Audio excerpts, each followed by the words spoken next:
Hello, welcome to another episode of Nature of Sovereignty. I'm Ian Gaines, Media Director at BBB, and today's episode is with Lord Fusitu'a. He is a Parliament member for the country of Tonga and a great Bitcoin advocate.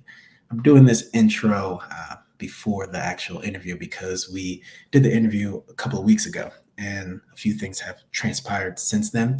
So we'll hop straight into the conversation.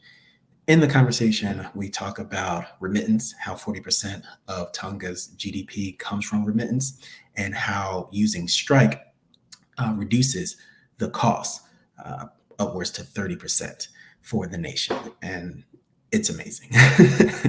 From there, we talk about his idea of pushing forward some form of Bitcoin legislation into the country and how receptive his parliament members are to that. And then also we get into geothermal mining, aka volcanic energy. So we hop straight into InStrike and how they're using that payment channel to cut costs for the country. So I hope you guys enjoy, and we're building this out, trying to make it more conversational, get people on who are not the everyday Bitcoiners who you see all the time, but who have a real big impact in the community. So we're going to continue to do that and see how we develop it, and how it grows, and see where it can go. So I thank everybody who's been watching and checking it out. If you have any suggestions how to upgrade it, take us to the next level so we can boss up, please, open ears. So thank you so much and enjoy the interview.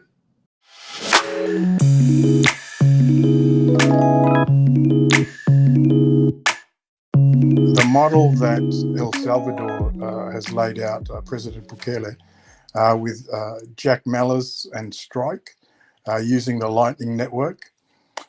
So I don't know how much our viewers know about Strike. Strike is an app that you can have on your phone. It uses Bitcoin's Lightning Network. So what it does is you can put fiat into your Strike app via your Chase account in the US, and then you send it to El Salvador. What happens is the Strike turns it into Bitcoin under the hood, and then uses the Lightning Network, which allows it to go cross borders in a nanosecond, and it hits El Salvador and gets switched back into fiat. So the person in El Salvador receives fiat. So neither of you have actually touched Bitcoin, the asset. You've just used Bitcoin, the network, the rails of the network, to send a remittance. Now that remittance, instead of costing $30 out of 100, so you only get 70, costs on average 0.00002 sats, which is about a tenth of a penny. So it's effectively free. So you send 100, you receive 100. So just the payment channel adds 30% extra disposable income into the pocket of every remittance receiver. Then they go and spend that in the economy, and that adds an extra 30% of capital injected into the nation's capital. That's the velocity of capital that propels the economy. So yeah, Bitcoin, without even touching the asset, just the rails, causes those savings in that $700 billion industry. And then what eventually will happen is the person who used to receive 70 a week instead of 100, they'll think back and realize, I got by on 70. It was hand to mouth, but I got by.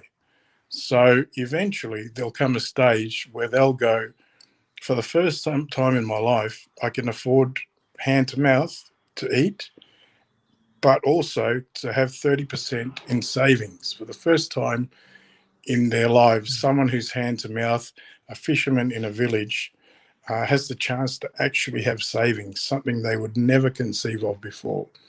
And because Strike allows you to hold it in fiat or Bitcoin. You can hold it in either. With Strike, you can send in either Bitcoin or fiat and receive in either Bitcoin or fiat. It's up to you. Because you can hold in Bitcoin, then effectively a fisherman in a village can begin stacking sats just like someone in New York City would, and take advantage of the 200% per annum increase in value that Bitcoin has had ever since 2009, since its inception. So, yeah, it's life-changing, man. Right, absolutely.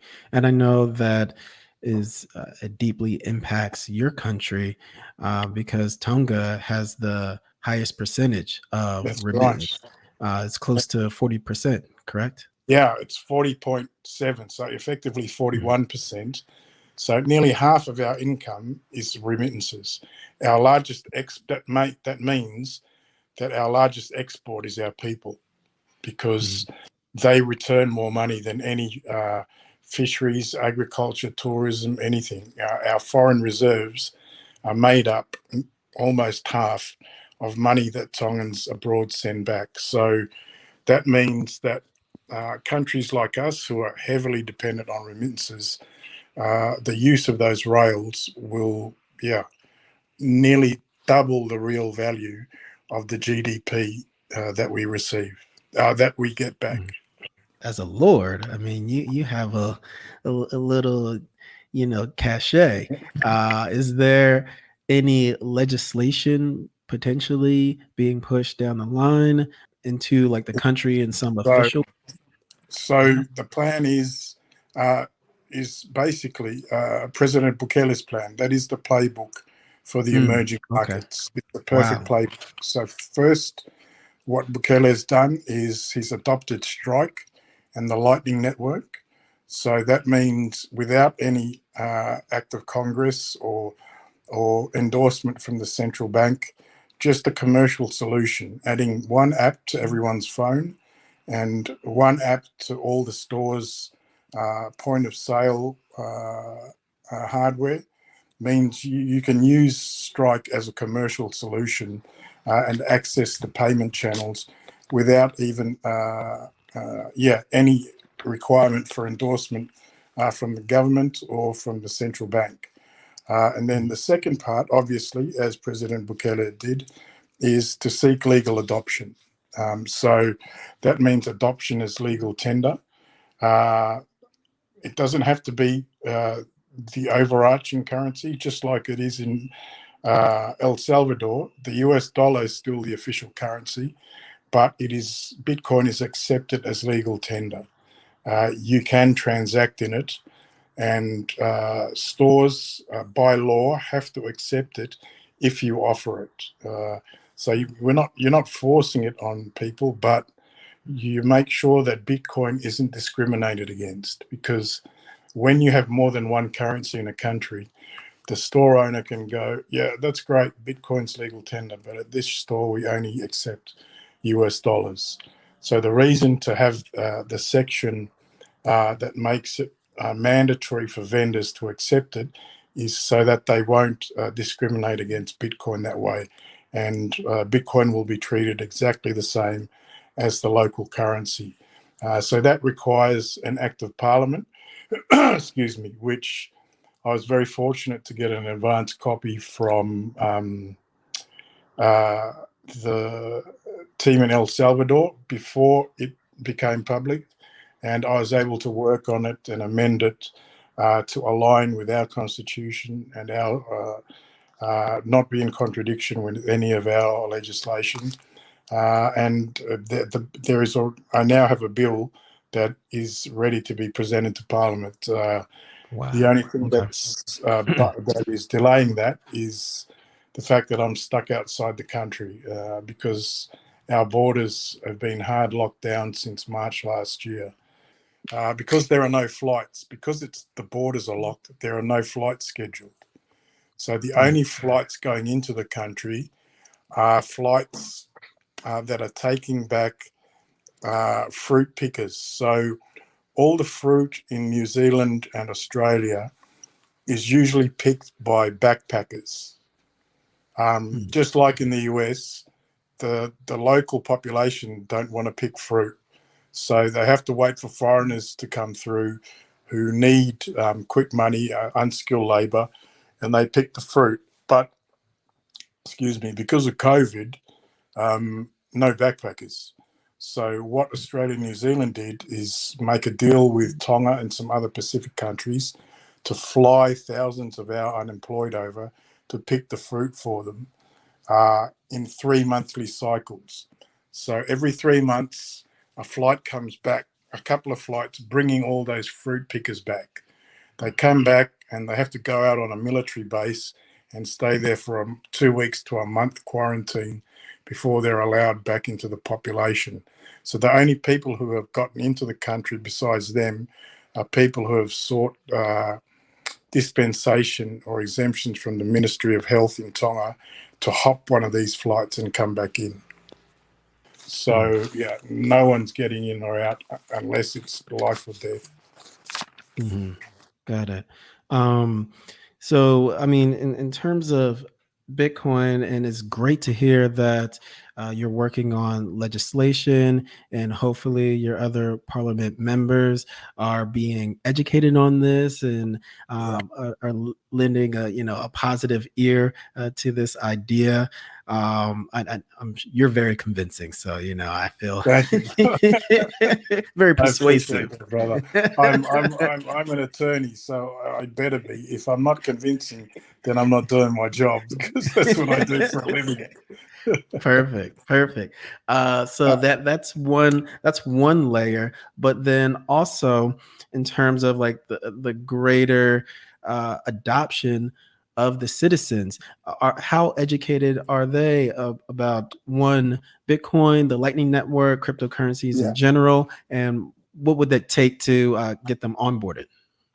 So the plan is to send my staff out who are already sort of beginning doing workshops with.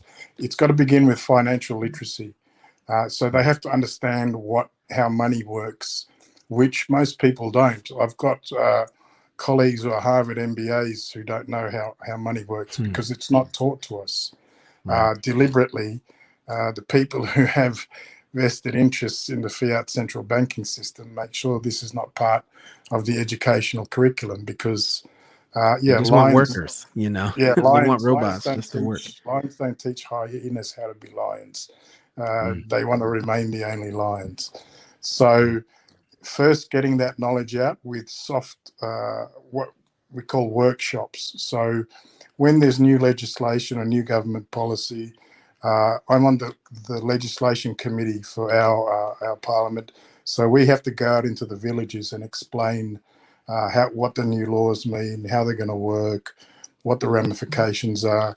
So I'm basically going to use that network of my staff to go out and begin the financial literacy workshops in the villages. And then after that, I've found that the easiest onboard ramp outside the US, it would be Cash App if it was in the US, but outside the US is Moonwallet.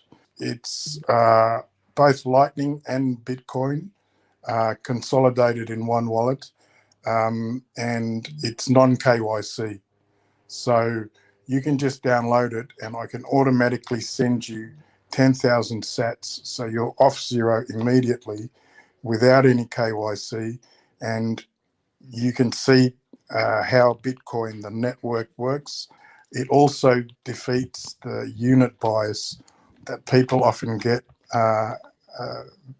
as the reason of turning to altcoins, which is they're priced at half a cent. So they think if I spend $100 and get looks way more a million altcoins, it looks better than 0.00001 Bitcoin.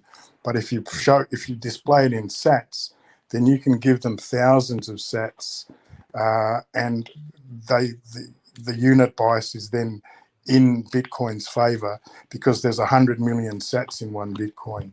So teaching will be done using the Moonwallet to learn about Bitcoin, the network, the asset, and the Lightning Network. it's the simplest onboard ramp that we've been able to find. With my colleagues, it's much easier. My colleagues already know about the asset. The other lords in Parliament, I've already discussed it with. The people's representatives in Parliament, a number of them already have contact with the asset independently themselves of their own journeys. And in a Parliament of 26, there's 26 in our Parliament, 9 lords and 17 people's reps. So in a 26-person Parliament, 14's majority. So the lords, we always vote in a block as 9 of us. No one breaks ranks. Where one goes, we all go. And because I'm the only qualified lawyer, not just in the Lords, but in the whole of Parliament, my guys tend to accept my advice on legal and policy matters. So my guys will vote as a block 9. There are 3 people's reps that I know for sure have access and have had contact with the asset through their own independent journeys. That's 12. So there are 14 people's reps left, and you only need 2 more votes out of that 14 to get a majority. So, yeah, we've run the numbers, and, yeah, it looks fairly promising. Wow. That's good. Okay, looking favorable. Go ahead. Yeah, sorry. and also you obviously need the head of government, the Prime Minister and Cabinet, excuse me, to approve it. And under our constitution, you need the King to sign it into law. So the Prime Minister was our Auditor General for 30 years. So he was the Auditor General in the 1990s and the early 2000s. And our current King, his older brother was King. There was no thought that he would eventually become King. So he was the Prime Minister during the 1990s and the 2000s. So the King and the current Prime Minister oversaw our government's finances when they were gutted by the 2 international organisations, that usually do that to poor countries when they offer them loans. That caused economic collapse and social collapse. The one and only first and last riots we've ever had in our country were in 2006 by public servants, government workers who had their wages cut. And why did they have their wages cut? Because those were the austerity measures forced on us by the people who control those loans. So that being the case, a fiat central banking system propped up by those people is not something that the Prime Minister or the King will be too upset to see the back of. And a new monetary system that circumvents the kind of talons. I mean, we have to work with them now still because they are the international central banks. But the level of which they had talons into our economy and our government policy, a monetary system which avoids that, I'm sure, I can't speak for them, but I would hazard a guess that the King and the Prime Minister wouldn't be too upset by seeing a monetary system that avoids all the terrible things we had to go through in the 90s and the 2000s. I was actually just recently talking to Ray Youssef from Paxful, and he's talking about Nigeria. Right. And he was saying that people should understand the type of pressures and obstacles that governments have to go through, especially if they are, a developing country, right? And a lot of times they are forced to use other people's currencies, and if not, they will be either sanctioned or there will be certain interest rates 100%. That will raise in their country, right? So they're sort of held hostage monetarily, and I think that every day, 100%. Yeah, the everyday person doesn't understand that.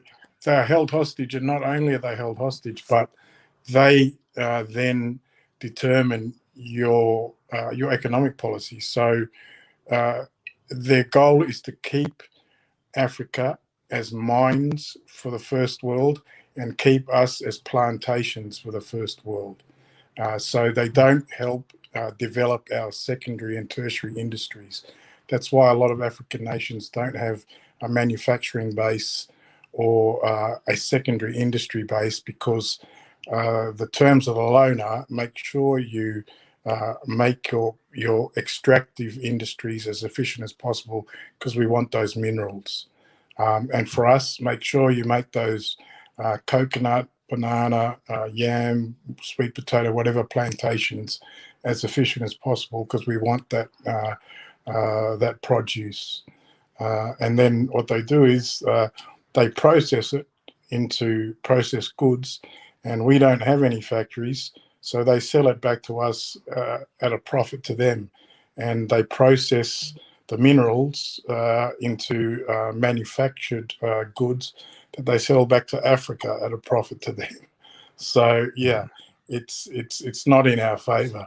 But one of the pluses of the plan going public about my plans for Bitcoin in Tonga is that we were then approached, or I was then approached by some very generous geothermal mining companies and wave harnessing technologies. So yeah, you guys got a lot of volcanoes, right? Yeah. So my island is a volcano, so it's the only populated one. My estate is the only populated volcano, but we've got 20 others. So we've got 21 volcanoes. That means 21 volcanoes for a population of 100,651 people means one volcano for every 4,720 odd people. 4,000 people, you can power them comfortably with about 2 megawatts. So it would take 4,000, 2 megawatts, 4,000 times 20, about 80 megawatts. Let's say 100, just to be safe. 100 megawatts to power the entire country.